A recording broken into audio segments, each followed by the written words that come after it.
Hi, how you doing? I'm Michale Vassos from Way Too Famous.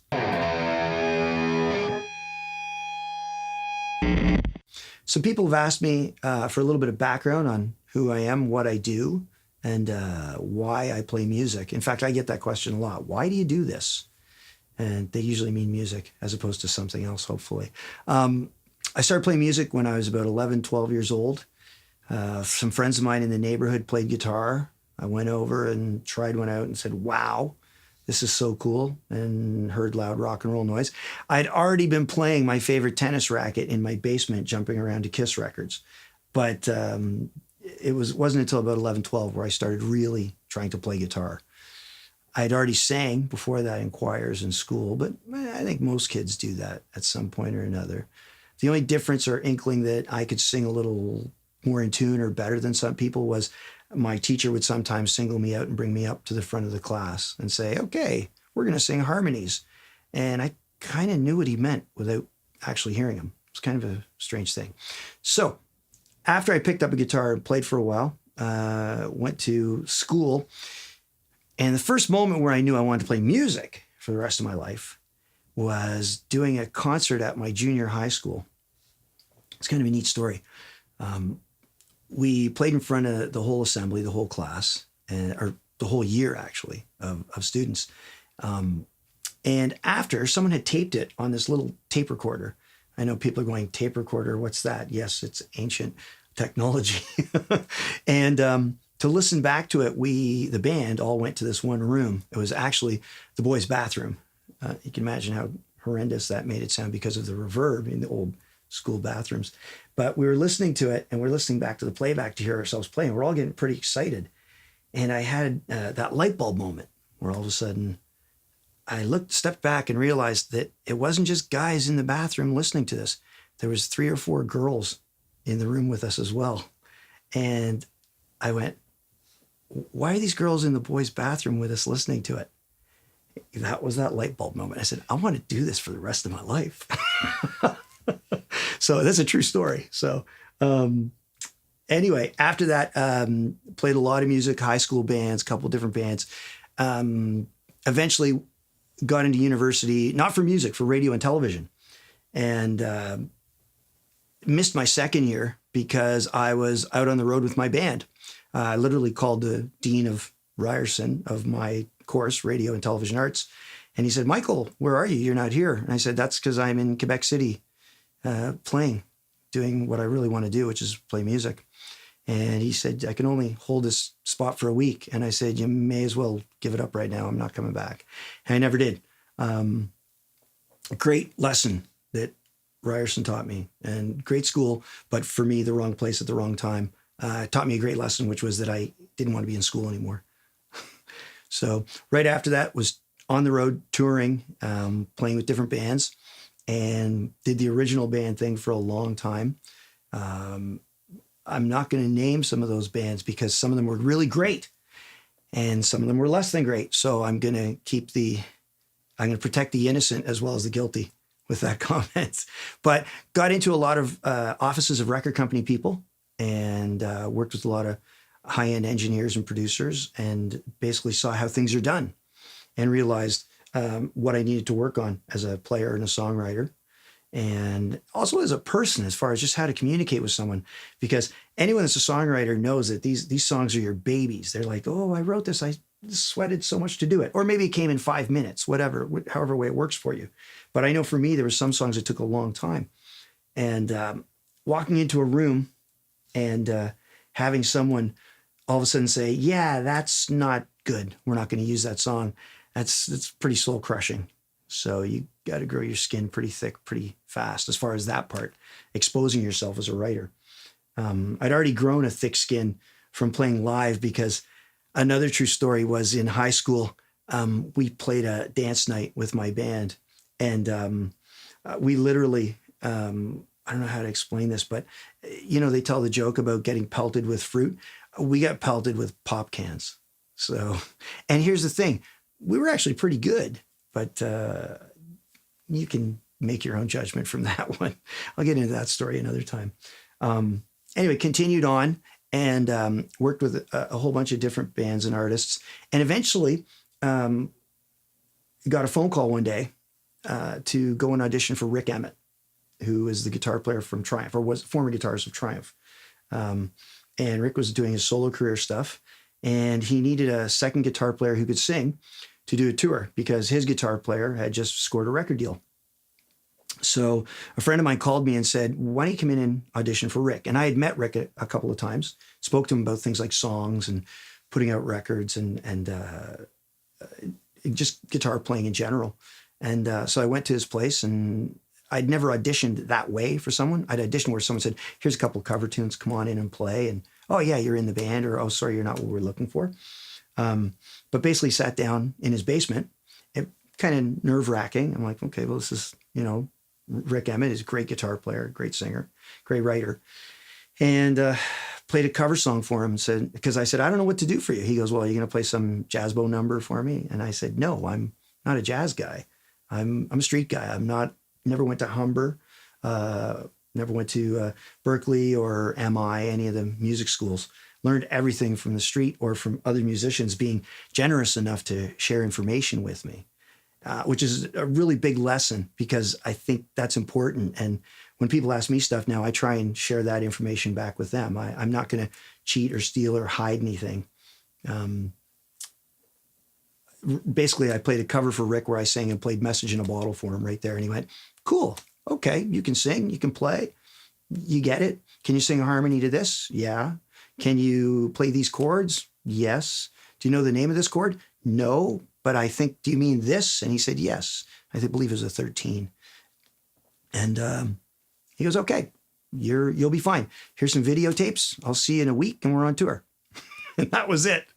So we didn't rehearse once at all. And first gig was like being thrown into hell. But it was a huge learning experience. And I ended up working with Rick for about 3.5 years on and off. And I love the guy. He's great. Fantastic musician. And I learned more from him in 3 years than I had in the 10 years previous of just like scuffling around and playing music. From there, I ended up playing with a lot of other people. I played in a band that was sort of a put together supergroup downtown, and we played with all sorts of Canadian artists. Mike Reno from Loverboy, Alan Frew from Glass Tiger, Carol Pope did a gig with us. I don't want to just sit here and drop names, but a lot of artists came in and played. Guys from Teenage Head, a lot of different Canadian artists that had record deals or still have record deals. And it was a great learning experience because you had to learn people's songs really quickly. You had to learn like 9 songs, and then you did one rehearsal and played them. And we had to do that once a week for a succession of weeks. It was great learning ground. You had to learn stuff fast and write. And I should apologize to Lorraine Segato from the Parachute Club because I never really learned her songs correctly, and she knew it. So I'm sorry, Lorraine. One of the funniest things for me is some of the really cool gigs that I have managed to get were gigs where I didn't really audition. They're more about building up relationships and people knowing a little bit about who you were or have seen you perform or heard you or just knew you as a person. 2 artists I worked with that I didn't actually audition for. One was Sass Jordan, and that was because I knew Sass's husband from a previous band, and we had run into each other down in Las Vegas, and they were looking for a guitar player to do a handful of gigs who could sing. And I can't stress that enough as well. I get a lot of my gigs not just because I can play, but also because I sing. And he needs someone who could sing background and play lead guitar and rhythm guitar. And it was sort of a funny story. I was walking along with the guy, and he said, you could probably do this gig. And I said, you know what? I should do that gig. Where is it? They're in Canada? Yeah, there are 2-3 gigs in Canada. Okay, well, I happen to be flying up there a couple of days before that. Why don't I just do the gig? And sure enough, a couple of phone calls later, it's like, okay, you're going to rehearse a couple times and you're gone. You're in. Okay, and that's exactly how it worked. Another gig that came that way, and I was very lucky, was a gig with a band called Harem Scarum. A friend of mine, Pete Lesperance, broke his arm literally during rehearsals for their European shows. and the band was either going to cancel or hope that Pete could do it. And Pete just said he was not ready. So the band made a phone call, and I got called saying, "Hey, we're really stuck. Can you do this? Can you help us out?" And I was really, really flattered that they asked me to do it. So I had to learn 16 songs in about a week and a half. That was work. That was a lot of work. I showed up and did 2 rehearsals. I think it was maybe 3. And we took it from there. And then I flew to Europe and played at a festival in Milan and a club date in Madrid. And they were a blast. They were total fun. And the audiences were great and very forgiving, for lack of a better term. But to sort of put that in perspective, in the gig in Italy, the promoter from the record company and the show saw me putting my guitars on stage just before we went on. And there was some big name acts on the bill with us. And he's a large man, he's a big man. He said, "Hey, you're the guy that's taking Pete's place." And I said, "Yes." And he goes, "You better be good so I don't have to kill you." And he's big enough that I kind of believed him. So we went on, did our set. So you can imagine how good I felt about that going on. And then we finished our set. And the next minute, I'm pulling all my stuff off, so to speak, putting my guitars away. And he catches me in the stairwell, which is not big. So I can't get away. He's cornered me basically. And he said, "Hey, you were good. I don't have to kill you. Thank you so much." And he goes, "No problem." And he kept walking. He sort of squeezed by me and went off. And I let out a sigh, went upstairs, and had my beer for the evening right there. Also, after that, I worked with a bunch of different people and had a lot of cover bands and toured across Canada and did some work in the States and got involved with Classic Albums Live. And working with them was the same sort of thing. We had a month to prepare a whole album, note for note. And that is very stressful because there's always a fan out there who's going to look at you and watch you play and go, "I don't think that's right," or "That's not how I play it." So you've really got to be on top of it, and you've got to leave your ego at the door because it's a collection of musicians. And if someone comes up to you and says, "You're not playing that right," you've got to listen. You got to give them a chance. And vice versa, you got to be really careful how you approach them and say, "That's not quite how it goes. It goes like this," or "We've got to slow down." Major team effort. Toured across most of the eastern seaboard of the United States, did Eastern Canada, toured a lot of places with that. And I'm still involved with them. It's been going on 13 years. During that period, I also got an opportunity to move to the States. And I moved to Las Vegas, which is crazy because I had made fun of musicians who moved to Las Vegas for their career. I remember hearing Rod Stewart one day and saying he wasn't rock and roll anymore and he should put on his gold lame suit and move to Vegas. That was my version of putting on the gold lame suit and moving to Vegas. But the band I played in was one of the only rock bands to play on the Strip. Most of the lounge bands were playing music that I wouldn't consider to be rock and roll. Not that there's anything wrong with that. I love a lot of music outside of rock music. As long as it's good and is played well, it's usually good enough. But I played in a band called the Crashers, and we were the house band at Harris for about 5 years. We played at a place called Carnival Court. It's the only outdoor venue in Vegas on the Strip. I also played down on Fremont Street at the stages down there. Worked with, again, the Crashers, but also with an artist named Jizzy Pearl, who used to sing for a band called Love Hate, and is currently still doing Love Hate shows as well. He's got a UK tour coming up, I think. And opened for artists like Bret Michaels and Queensryche and Buck Cherry, people like that.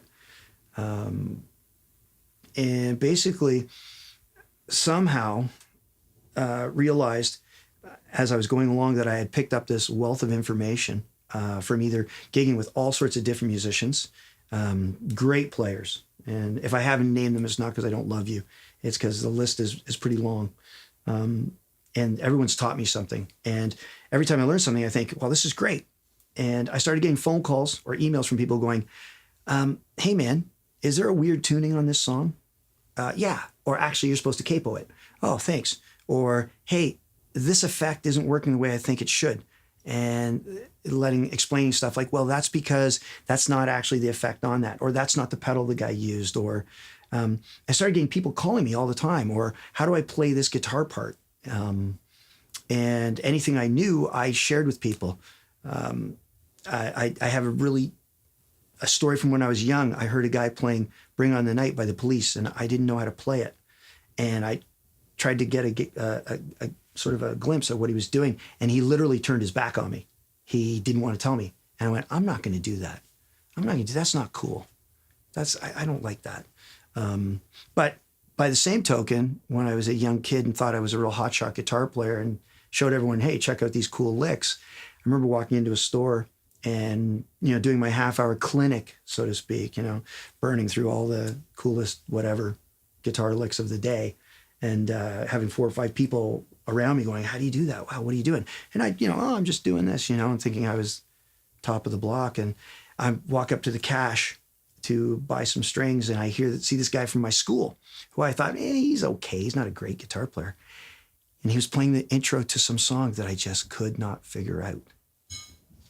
And I went, okay, I can always learn something. And that stuck with me. So in the spirit of that, my thoughts on music and guitar is that you've always got to give back. No matter what you learn, share that stuff. And from a teaching perspective, which I also did, I was teaching students and I still do. If I explain something to you and you don't get it, it's not your fault. It's my fault. I haven't explained it to you correctly. And I'm going to keep trying until I do. So that brings us to where we are today, which is doing a YouTube channel called Way Too Famous, where through a bunch of the different contacts and bands and musicians I've played with and all this information, we're trying to give back a little bit of that information to musicians, also to non-musicians, just some of the funny stories and some of the weird stuff that can happen. I thought they'd be interesting to share. And I'm going to also be bringing on people to interview who are friends of mine that I've met through the industry. And we're going to hopefully talk about music. And in the end, I don't know how I've done it, but I've been doing this probably about 30 years without having a job that I get up and have to go to at 9 a.m, other than a music job, which sometimes is at 4 a.m. So, but I don't know how I've done it other than I figure I've just been a good listener and worked really hard. And there's no replacing working really hard. And I can tell you this right now, there's probably days where I actually slacked off where I should have worked harder. But that's the only way to do it, is just work really hard. I feel really lucky that I'm here being able to do this. And I hope you enjoy it. Please tune in. Please subscribe to the channel. And we'll see you soon.